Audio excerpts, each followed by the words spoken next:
आप सभी को मेरा नमस्कार। कैसे बच्चे हो आप सभी? अच्छे से मज़े में होंगे, एक ऐसी अपेक्षा है।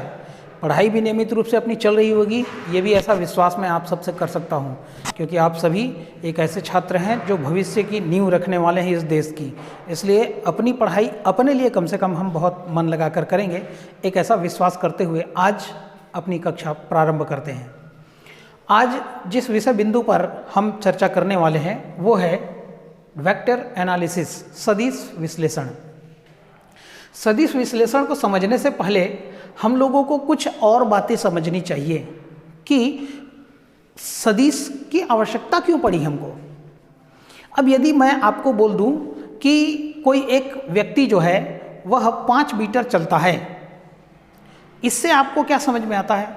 और यदि मैं आपको कह दूं कि कोई व्यक्ति पूर्व दिशा में 5 मीटर चलता है, तो आपको क्या समझ में आता है? तो एक बात तो ध्यान में आती है कि पहली बात जब मैंने कहा कि कोई व्यक्ति 5 इकाई आगे चल रहा है, तो ऐसी स्थिति में हमको ये तो पता चला कि वह 5 कदम या 5 मीटर आगे की ओर चल रहा है, बाईं ओर चल रहा है, दाहिनी ओर चल रहा है अथवा पीछे चल रहा है। हाँ, हमको केवल ये पता है कि वो 5 मीटर चल रहा है, लेकिन किस दिशा में चल रहा है ये अपने को पता नहीं चल पा रहा है। जबकि दूसरी बात जब मैंने आपको कही तब मैंने कहा कि वह पूर्व दिशा में चल रहा है, तो ये चीज़ क्लियर हो गया कि वो आजू बाजू नहीं जा रहा है, किधर जा रहा है? पूर्व दिशा में जा रहा है। तो किसी भी वस्तु की जो गति है या किसी भी प्रकार की ऐसी कोई जानकारी है जिसमें परिमाण के साथ साथ दिशा का भी अगर ज्ञान हो जाए तो हम उसकी वास्तविक स्थिति का भान लगा सकते हैं। इस कारण से हमको बहुत सारी चीज़ों में और सदिश की आवश्यकता जो है वो पड़ी। हम आगे इस पर विचार भी करने वाले हैं, ऐसे कई बिंदुओं के बारे में हम अभी बात भी करेंगे। अब ये सदिश है क्या? तो हमको 2 बातों को समझना है, एक है सदिश और एक है अदिश। पहले हम अदिश समझ लेते हैं क्या है। अदिश क्या है? तो हम ये कहते हैं कि कोई वस्तु जो है जब गति करती है तो उसमें केवल परिमाण होता है, ठीक है? जिसमें केवल परिमाण होता है उसको हम क्या बोल देते हैं? अदिश राशियां कहते हैं, ठीक है? जैसे मैंने शुरू के उदाहरण में कहा कि कोई व्यक्ति 5 मीटर चलता है, तो हमको उसका क्वांटिटी पता चल गया कि वो कितना चल रहा है, तो ऐसी राशि को हम क्या बोल देंगे? अदिश राशि कहेंगे। जैसे दूरी एक अदिश राशि है, चाल एक अदिश राशि है, ठीक है? तो इस प्रकार से दूरी, चाल और भी कई प्रकार की राशियां हैं जो अदिश राशि हैं, जिनमें से हमको केवल किसका पता चल रहा है? परिमाण का पता चल पाता है। दूसरी राशियां क्या है? दूसरी राशियां जो है वो सदिश राशियां हैं। तो सदिश राशियां वे राशियां होती हैं जिनमें परिमाण के साथ साथ दिशा का भी पता चल जाए। तो परिमाण के साथ साथ यदि दिशा का भी ज्ञान हो जाता है तो उसको हम क्या कह देते हैं? सदिश राशि कहते हैं, ठीक है? कभी कभी क्या होता है कि कुछ चीज़ें और जो है हमको थोड़ा सा विरोधाभास लगती हैं। मैं आपको एक एग्जांपल बताता हूँ। जैसे लंबाई, अगर हम लंबाई की बात करें तो लंबाई जो है वो एक प्रकार की अदिश राशि है, और लंबाई को 3 बार गुणा कर दें तो लंबाई गुणित लंबाई गुणित लंबाई, अर्थात ये क्या बन गया? आयतन। ये भी अदिश राशि है। किंतु लंबाई का जब 2 बार गुणा करते हैं तो लंबाई गुणित लंबाई मतलब हो गया क्षेत्रफल। ये जो क्षेत्रफल होता है ये कैसी राशि है? ये सदिश राशि है। भाई एक अदिश राशि है और 3 अदिश राशि है उसी बीमा की, तो वो पहली राशि भी अदिश है, तीसरी राशि भी अदिश है, लंबाई भी अदिश है और आयतन भी अदिश है। किंतु जो लंबाई और लंबाई का गुणा करने से क्षेत्रफल बन रहा है वो सदिश राशि है, ठीक है? वो सदिश राशि है। तो ध्यान रखेंगे कि किसी भी क्षेत्रफल की दिशा लंबवत जो है वो बाहर की ओर होती है, वो उसकी दिशा तय है। अब एक और बताना चाहूँगा, जैसे विद्युत धारा है। अब विद्युत धारा जो है हमको सामान्य तौर पर ये ध्यान में है कि विद्युत धारा जो है वो धन से ऋण की तरफ बहने वाला है, लेकिन हम हमेशा बोलते हैं कि भाई इसकी दिशा तय है, ये हमको लगता है ऐसा, और ये है भी सही। किंतु विद्युत धारा जो है वो अदिश राशि है, ये ध्यान में रखेंगे। तो ये कुछ 1-2 बिंदु हैं जो विरोधाभास उत्पन्न करती हैं।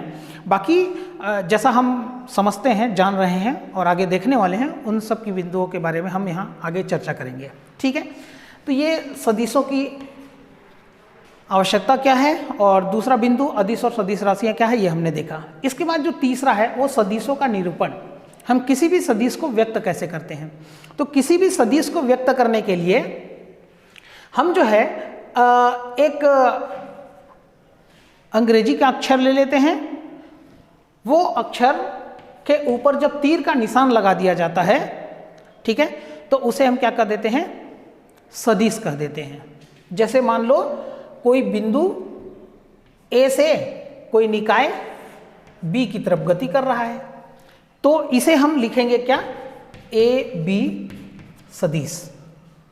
ठीक है, अभी हम और भी सदिश के बारे में, जब उसके प्रकार के बारे में बात करेंगे तो ये बात ध्यान में आ जाएगी कि क्या है कैसा है। तो किसी भी सदिश को व्यक्त करने के लिए हम अंग्रेजी के लेटर का उपयोग करते हैं और उसके ऊपर तीर का निशान लगाते हैं।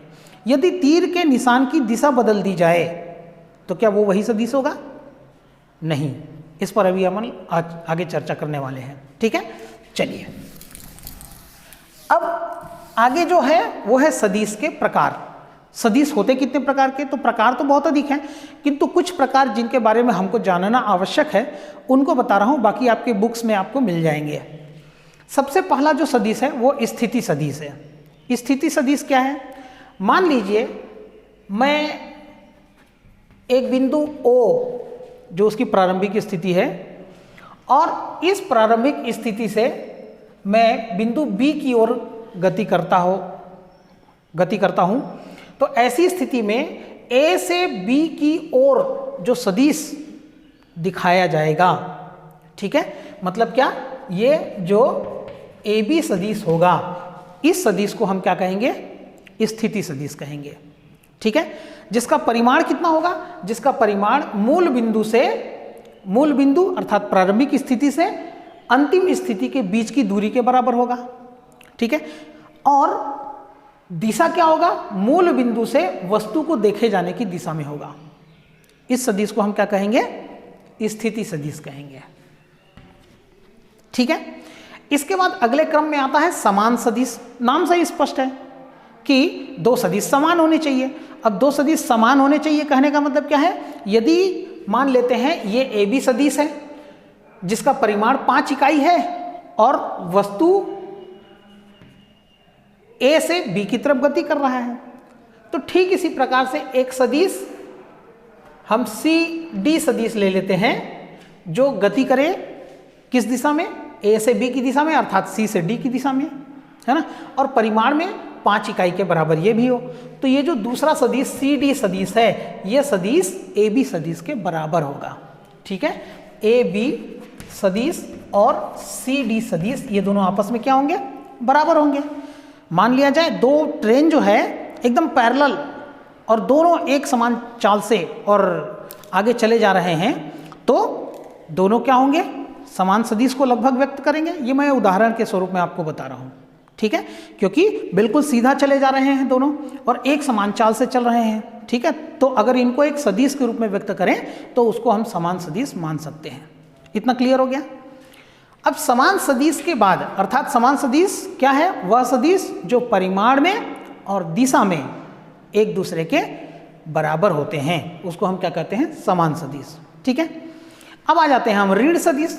तो ऋण सदिश मतलब क्या होता है, अब यहां पर हमको ध्यान में रखना है, ऋण सदिश समान सदिश के जैसा ही लिखना है अपने को, केवल तीर का निशान उल्टा हो जाएगा। अर्थात क्या हो जाएगा, ऋण सदिश जो है वह कैसा सदिश होता है, ऐसे दो सदिश जो परिमाण में एक दूसरे के बराबर हैं किंतु दिशा एक दूसरे के विपरीत है, ये ध्यान में रखना है। तो ये जो आपका सी डी सदिश है, सी, ये तीर का निशान ऐसा बदल देंगे अपन, डी से सी की तरफ है। ठीक है, तो ये दोनों सदिश जो है वो क्या है, कैसे सदिश है, ऋण सदिश होंगे। अर्थात ए बी और ये तीर का निशान केवल हम बदल देंगे ये। ठीक है, दोनों एक दूसरे के क्या होंगे, विपरीत सदिश होंगे। आप इसको ऐसा भी लिख सकते हैं, है ना, ए बी सदिश ये, और इसको आप डी से सी की तरफ ऐसा भी लिख सकते हैं, डी सी सदिश भी लिख सकते हैं। ठीक है, तो आपको ये दोनों सदिश कैसे होंगे, विपरीत सदिश होंगे या ऋण सदिश होंगे। आप इसको चाहें तो ए बी सदिश और फिर माइनस सी डी सदिश भी कर सकते हैं, ठीक है। तो इस कारण से परिमाण में देखने को ध्यान में आ रहा है कि ए बी और सी डी परिमाण में बराबर हैं, किंतु दिशा जो है ए बी की दिशा के विपरीत है, ठीक है। तो तीर का निशान आप कैसे लगा रहे हैं उस पर डिपेंड करता है कि अपने को ऋण चिन्ह लगाना है। अगर डी से सी की तरफ आपने लिखा है तो वैसे लिख दीजिए ए बी सदिश बराबर डी सी सदिश, किंतु यदि आप उसको सी डी सदिश लिखना चाहें तो फिर आपको ऋण चिन्ह लगाना होगा। इतना क्लियर है। इसके बाद विस्थापन सदिश है। तो विस्थापन सदिश किसको कहते हैं? तो मान लेते हैं कोई बिंदु O पर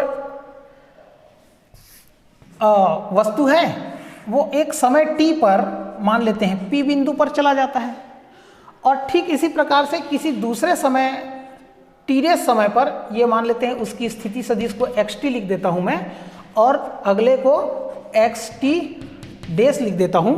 तो कोई कण जो है वो t समय में P बिंदु तक पहुंचता है, उसको हमने xt सदिश से व्यक्त किया है, और कोई बिंदु P से Q बिंदु पर गति करता है t डैश समय में, तो हम उसको xt डैश से व्यक्त कर देते हैं। तो इस प्रकार ये जो P और Q से व्यक्त होने वाला सदिश होगा, ठीक है, तो ये जो PQ सदिश होगा, इस PQ सदिश को हम क्या कहेंगे? विस्थापन सदिश कहेंगे,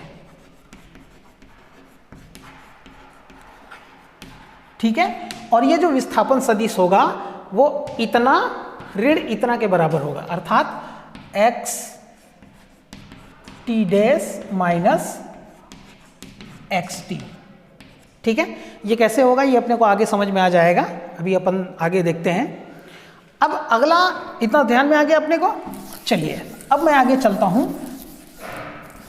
आप पुस्तक में भी ध्यान देते जाइए, पुस्तक में भी जो बातें बताई गई हैं उनको भी देखते जाइए, हो सकता है कुछ त्रुटि हो तो उसके लिए क्षमा चाहूँगा। एकांक सदिश क्या होता है? एकांक सदिश वह सदिश होता है जिसका मापांक है ना, जिसकी क्वांटिटी जो है वो इकाई होती है, ठीक है। तो इस सदिश को हम कैसे लिखते हैं? कोई भी सदिश है ना, तो ये ए कोई सदिश होगा तो इसके ऊपर अगर ऐसा चिन्ह लगा है, इसको हम कहते हैं एकांक सदिश। ए कैप है ना, a cap is equal to vector a upon mod of a, ठीक है। तो जब हम निकालेंगे तो इसका परिमाण जो है कितना निकलने वाला है? 1। तो ऐसे सदिश को हम क्या कह देते हैं? एकांक सदिश कहते हैं। इतना ध्यान में आ गया। चलिए अब इसके बाद अगला जो बिंदु है वो है सदिशों का योग। अब मान लिया जाए एक सदिश है A, एक सदिश है B। अब इन दोनों को यदि जोड़ दिया जाए तो ये 5 इकाई है, ये 3 इकाई है। तो अगर मैं एक तीसरा सदिश R लिख दूं, ठीक है, जो कि 8 इकाई के बराबर है, तो जब दो सदिश एक ही दिशा में गति कर रहे हैं, ठीक है, जब दो सदिश एक ही दिशा में गति कर रहे हैं तो इन दोनों सदिशों का जो परिमाण है उसके बराबर अगर कोई तीसरा सदिश है, R सदिश मान लेते हैं, और इसकी दिशा क्या है? स्वाभाविक तौर पर जिधर A और B की दिशा है उतनी ही दिशा अगर हो तो जो सदिश R होगा ये सदिश A और सदिश B के योगफल के बराबर होगा, ठीक है। अब चलते हैं, मान लेते हैं यहाँ पर कोई सदिश जो है, मान लो सदिश A जो है, सदिश A जो है 8 इकाई का है, ठीक है, और कोई सदिश जो है मान लेते हैं B, ये B सदिश है जो कि 2 इकाई का है, लेकिन दिशा क्या है? दोनों एक दूसरे की विपरीत दिशा में है। तो A 8 इकाई का है और B 2 इकाई का है। तो अगर मान लिया जाए जो सदिश R है ये सदिश 6 इकाई का होगा, ठीक है। कहने का मतलब क्या है? सदिश R का जो मान है वो सदिश A और सदिश B के अंतर के बराबर होगा, ठीक है ना भाई। स्वाभाविक है कि A की दिशा B की दिशा समान है, और जो अगला सदिश r है उसकी दिशा भी a और b की दिशा में है और परिमाण जो है वो a और b के योगफल के बराबर है। तो हम लिखेंगे कि अगर दो सदिश एक ही दिशा में गति कर रहे हैं, समान दिशा में गति कर रहे हैं, तो उनका जो परिमाण होगा वो उन दोनों के योगफल के बराबर होगा। तो हम सदिशों के योग के आधार पर सदिश r बराबर a धन b सदिश लिख सकते हैं। इसी प्रकार से यदि दो सदिश विपरीत दिशा में गति कर रहे हैं तो बड़ा वाला सदिश 8 इकाई का है, इसलिए इसका परिमाण अधिक है। बी सदिश 2 इकाई का है, परिमाण कम है, तो स्वाभाविक है 8 में से 2 घटेगा तो बचेगा 6, और 6 वाला जो है उसकी दिशा अपने को देखने को मिलेगी परिणामी सदिश में, इसलिए सदिश r जो होगा वो a माइनस बी के बराबर होगा। इतना क्लियर हो गया? ठीक है, पुस्तक में भी आप देखेंगे तो थोड़ा सा और क्लियर हो जाएगा। अब सदिशों के योग का त्रिभुज नियम, 2 नियम है, सदिशों के योग का त्रिभुज नियम है और सदिशों के योग का समांतर चतुर्भुज नियम है। ठीक है, चलिए अब आप देखिए, मान लीजिए यदि किसी त्रिभुज की 2 संलग्न भुजाओं द्वारा, यदि किसी त्रिभुज की 2 संलग्न भुजाओं द्वारा 2 भिन्न भिन्न सदिशों को व्यक्त किया जाए तो उनका परिणामी सदिश त्रिभुज की तीसरी भुजा से व्यक्त होता है। ठीक है, अगर मान लीजिए ये सदिश a है, ये सदिश b है, तो उसका परिणामी सदिश क्या हो जाएगा? c। मान लीजिए मैं ऐसा लिखता हूं a b c, तो ये सदिश a है मान लीजिए, ये सदिश b है मान लीजिए, और ये सदिश c है। ठीक है, तो परिणामी सदिश किसको बोलते हैं पहले तो ये समझ लीजिए।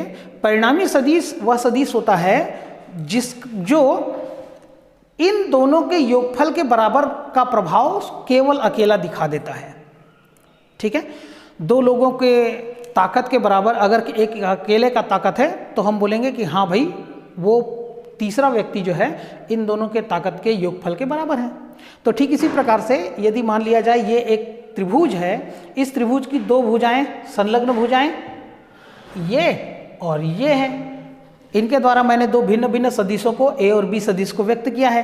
तो देखिए इसका और इसका जो परिमाण है उनका योगफल के बराबर ये अकेले बता रहा है अपनी ताकत।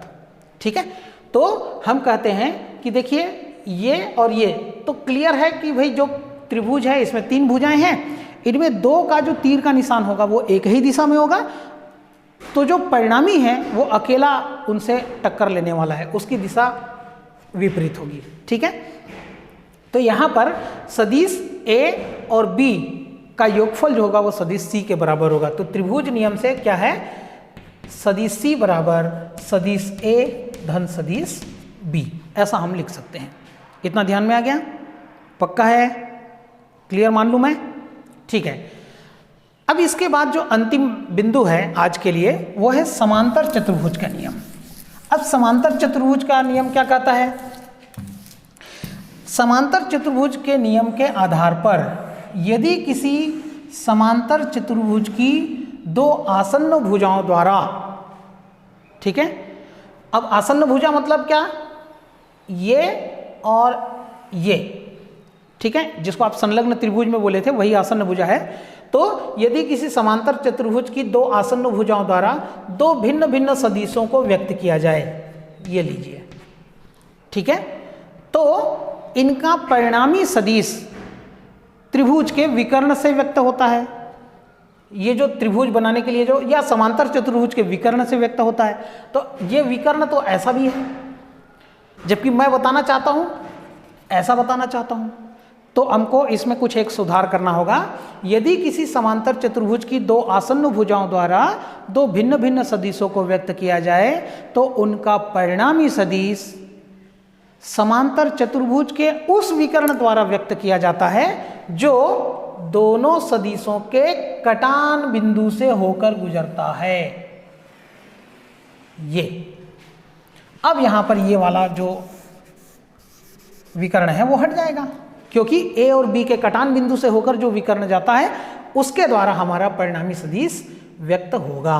मान लेते हैं, अभी मैं परिणामी सदिश को r मान लेता हूं, ठीक है। तो यदि किसी समांतर चतुर्भुज की दो आसन्न भुजाओं द्वारा दो भिन्न भिन्न सदिशों को व्यक्त किया जाए तो उनका परिणामी सदिश चतुर्भुज के उस विकर्ण द्वारा व्यक्त किया जाएगा जो दोनों सदिशों के कटान बिंदु से होकर गुजरेगा। ठीक है, तो चलिए नामकरण कर देते हैं, ए बी सी डी, ऐसा कुछ भी नामकरण हमने कर दिया। अब यहाँ पर हमको ना ध्यान देना है कि बी सदिश ये है तो ये भी बी सदिश होगा कि नहीं होगा? क्यों होगा? क्यों होगा? हाँ, क्योंकि अभी हमने थोड़ी देर पहले पढ़ा था क्या, समान सदिश, और ये सदिश ए है तो ये भी सदिश ए होगा। ठीक है, तो अगर हम लोग यहाँ पर देखें तो त्रिभुज ए बी सी में जो परिणामी सदिश है वो कौन सा है? सदिश आर है। इस सदिश आर का मान कितना हो जाएगा? सदिश ए धन सदिश बी के बराबर हो जाएगा। इतना क्लियर है? अब ये त्रिभुज ए बी सी में हुआ है, ये त्रिभुज ए बी और सी में हुआ है। अब यदि मैं बात करूं ए डी सी की बात करें तो त्रिभुज ए डी सी में अगर मैं पूछूं तो परिणामी सदिश देखिए ये और ये दोनों जो तीर का निशान है एक ही ओर है, ये अकेला है जो इन दोनों से टक्कर लेने की कुव्वत रखता है। तो यहाँ पर जो सदिश आर है उस सदिश आर का मान क्या होगा? हम ऐसा नहीं लिख सकते कि ए धन बी, यहाँ नहीं लिख सकते। क्यों? क्योंकि इसकी दिशा इस ओर है, अतः यहाँ से ऐसे जाना पड़ेगा अपने को। तो क्या हो जाएगा? ये बी धन ए सदिश होगा। ठीक है, तो इस प्रकार से समांतर चतुर्भुज का नियम जो है वो सदिश आर बराबर ए धन बी या फिर सदिश आर बराबर बी धन ए लिख सकते हैं अपन। अगर अपन चाहें तो क्रम विनिमय नियम का सत्यापन भी हम यहाँ पर कर सकते हैं। सदिशों के योग का जो क्रम विनिमय नियम है ना, आप अगले बुक में देख लोगे अपने, तो उस बुक में अपने को देखने को मिलेगा कि क्रम विनिमय नियम क्या कहता है। क्रम विनिमय नियम कहता है ए धन बी बराबर बी धन ए। ठीक है, तो यहाँ पर देखिए हमने यहाँ पर सिद्ध करते हुए सदिश आर का मान ए धन बी के बराबर किया इस पहले त्रिभुज में, है ना, और सदिश आर का मान बी धन ए किया हमने दूसरे त्रिभुज में, जबकि दोनों क्या है? आर सदिश ही है। तो हम इसको लिख सकते हैं क्या? क्या लिख सकते हैं? ए धन बी सदिश का मान बी धन ए सदिश के बराबर होगा। इस प्रकार समांतर चतुर्भुज का नियम समझते समझते हमने यहाँ पर क्रम विनिमय नियम का सत्यापन भी कर लिया। ठीक है, तो मुझको लगता है कि आज के इस वीडियो में इतना आप सभी के लिए पर्याप्त होगा, क्योंकि आपको समय की अपनी सीमा है, आपको लग रहा होगा कि डाटा भी खत्म ना हो जाए। तो आपको यदि आज का वीडियो ये अच्छा लगा हो तो आप सभी इस वीडियो को लाइक ज़रूर करेंगे। चैनल अगर सब्सक्राइब अभी तक आपने नहीं किया है तो फिर से एक बार आपसे निवेदन करता हूं कि चैनल को सब्सक्राइब कर दीजिए। आपका एक लाइक बटन मेरे लिए दवा का काम करने वाला है, ऊर्जा का काम करने वाला है, और आप स्वाभाविक है ऐसा चाहेंगे कि हमारे शिक्षक जो हैं हमको कंटिन्यू पढ़ाते रहें। एक ऐसा निवेदन करते हुए आज के इस कालखंड में केवल इतना ही। आप सभी को मेरा नमस्कार। गर्मी का आनंद लेते हुए अपनी पढ़ाई को नियमित रूप से जारी रखेंगे, एक ऐसा विश्वास करता हूँ।